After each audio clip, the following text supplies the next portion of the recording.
no cu. Ativo, importante.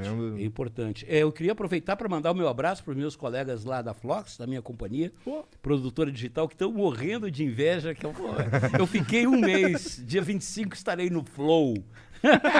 Morram de inveja. Aqui, ó, a mesa aqui. O que tu faz lá na Flox? Cara, eu sou fundador, dono.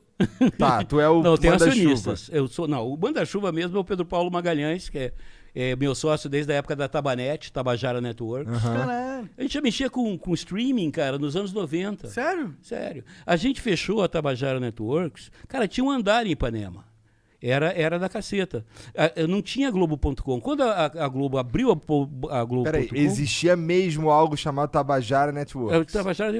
Cara, eu sou engenheiro e eu sempre fui muito ligado à tecnologia até hoje.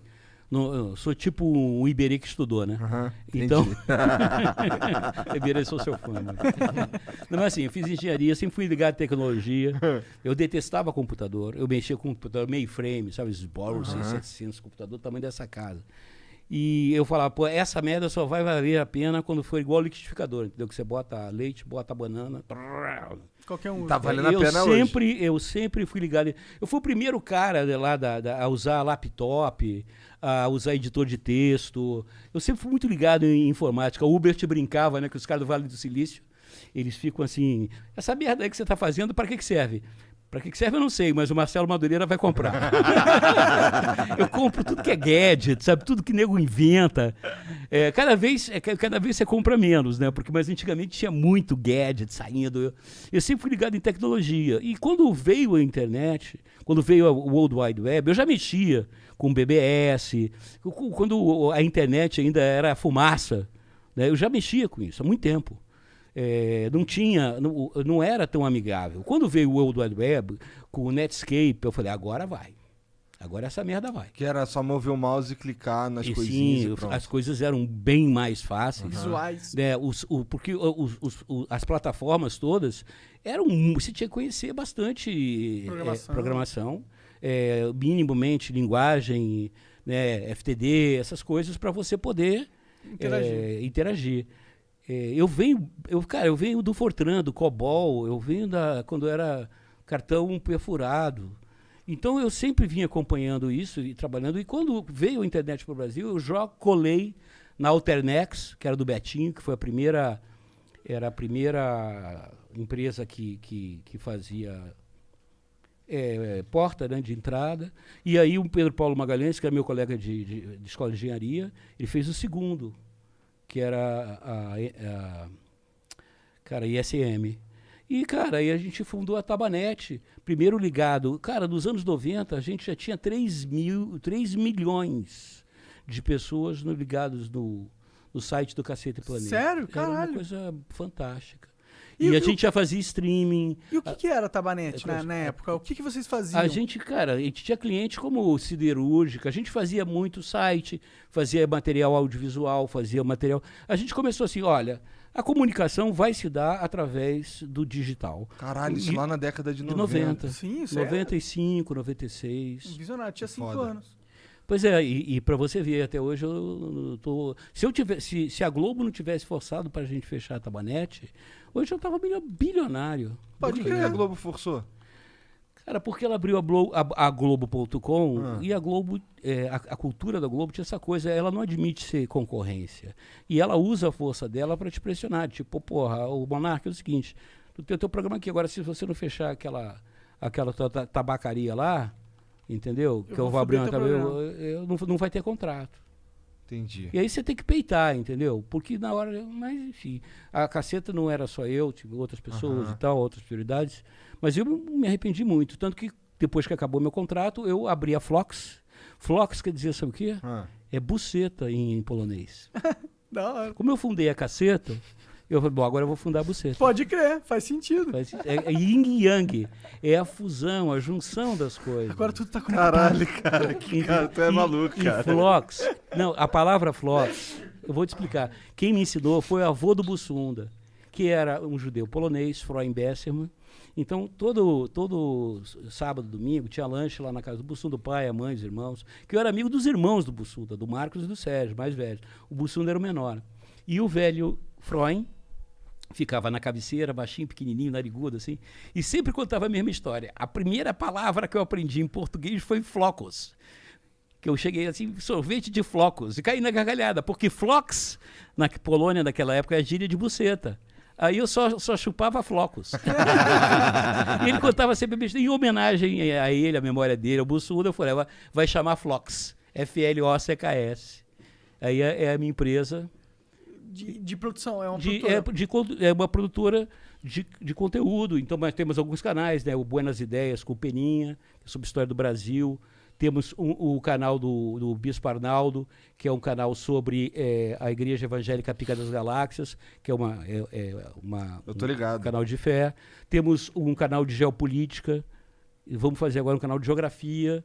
A gente gosta muito dessa área cultural e a gente trabalha para empresas também, conteúdo.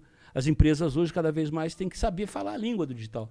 Claro. Porque você vê, tem gente que tem muito mais voz, muita capacidade de influência no mundo digital que grandes companhias aí, que não falam para ninguém, não sabem falar a língua. É igual o turista americano em site de escola de samba, fica ridículo. Então, a gente trabalha Mas muito a nisso. Coca-Cola Zero patrocina a Flox? A Coca-Cola Zero, ela tem um patrocínio exclusivo com a minha pessoa, Marcelo Madureira. Porque a Coca-Cola Zero é realmente revolucionária. Você vá ao seu dietista, ao seu nutricionista e pergunte: doutora, como devo eu, quantas Coca-Cola Zero posso tomar por dia? Infinitas, quantas você quiser. Inclusive comer a lata. Porque a Coca-Cola Zero é o alimento, né, é onde o homem, astronautas tomam Coca-Cola Zero. Né, homens que vivem no Polo Sul, triatletas. Você vê quem é que patrocina as Olimpíadas? A É Coca-Cola. Coca-Cola. Zero. Né, quem é que patrocina o Campeonato Mundial? A Coca-Cola. Por quê? Porque a Coca-Cola é saúde. Muita proteína. Muita proteína. Muito, ó, aqui, ó. Ó o muque. Fica igual o tio Marcelo, né? Mas como que você criou a Tabajara Net junto com seus amigos na época, mas vocês já tinham na época também o Cacete Planeta? Já, o Cacete Planeta, isso foi... Nós criamos a Tabanet, eu vou dizer pra você, foi em 1996, 97. Que foi mais ou menos quando chegou a internet no Brasil, não foi? Foi. Mas o Caceta Popular começou em 78 na Escola de Engenharia. O Planeta Diário começou em 84 como jornal. Cara, começou muito tempo atrás. Muito tempo Começou... atrás. Atrás de quem? De mim que não foi.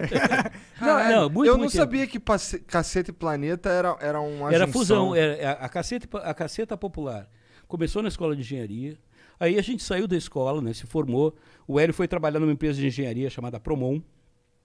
O Roberto Silva foi trabalhar numa outra empresa de engenharia chamada Arthur Anderson, de consultoria. E eu fui trabalhar no BNDES. E aí era hobby da gente. A gente chamou o Bussunda, chamou o Cláudio Manuel e tal, e fomos fazendo, vendia em bar. Sabe aquele cara chato que vende em bar? Só que tinha, você não quer dar uma caceta pra ela e tal, ele chegava com a caceta na mão, você quer segurar uma caceta, chega pra menina, era engraçado o modo de vender e o conteúdo era engraçado. Só que o Planeta Diário, ele veio já, o Hubert, o Reinaldo e o Cláudio Paiva eram do Pasquim. Então eles já vieram com esquema industrial mesmo, venda em banca é o caralho. Mas aí a mesma editora deles, a Núcleo 3, se interessou pela Caceta e aí eles começaram a publicar a Caceta também como revista. O Planeta Diário saía como jornal e a Caceta saiu como revista, mensalmente. Mas antes, quando vocês vendiam lá Chatão no bar lá, já era uma revista? Não, aí era no mimeógrafo, cara. Entendi. A gente era do... A Aquele gente cheiro era de álcool fudido. A gente era da Escola de Engenharia. E naquela época, a Escola de Engenharia praticamente não havia mulher.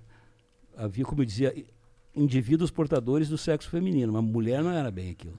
Hoje não, já melhorou bastante. E aí a gente não tinha que fazer... A gente fazia movimento estudantil, a gente era do Partidão, do Partido Comunista Brasileiro. Ou seja, as pessoas só se envolvem com partidos e tal, e viram esses caras militantes porque não tem Flox. Exatamente. Entendi.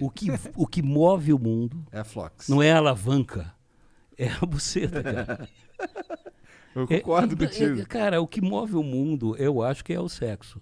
De uma maneira geral, né, se você estudar a fundo os problemas todos, né, o Bolsonaro, por exemplo, ficar falando do Putin como se ele fosse da virilidade, Aham. do torso apolíneo, como se o Putin pudesse chegar aos pés do padre Fábio de Mello. O padre Fábio de Mello é que é um homem, né? Com aquele torso dele Por que apolíneo. você tem essa admiração tanto assim Porque- pelo Padre Fábio de Mello? Porque Eu admito, ele parece um cara legal, assim, mas... não, é inteligente, é brilhante, é agradável, se veste com extremo bom gosto. A barba dele, você compara com a barba do Igor. A minha barba é um lixo. A barba dele é parada. Eu nem barba tenho. E ele leva a palavra do Senhor. Ele, entendeu? Ele Faz tudo certo, Um homem do né? bem. ele é um homem do bem, entendeu? Ele só não viril. curte flox, né?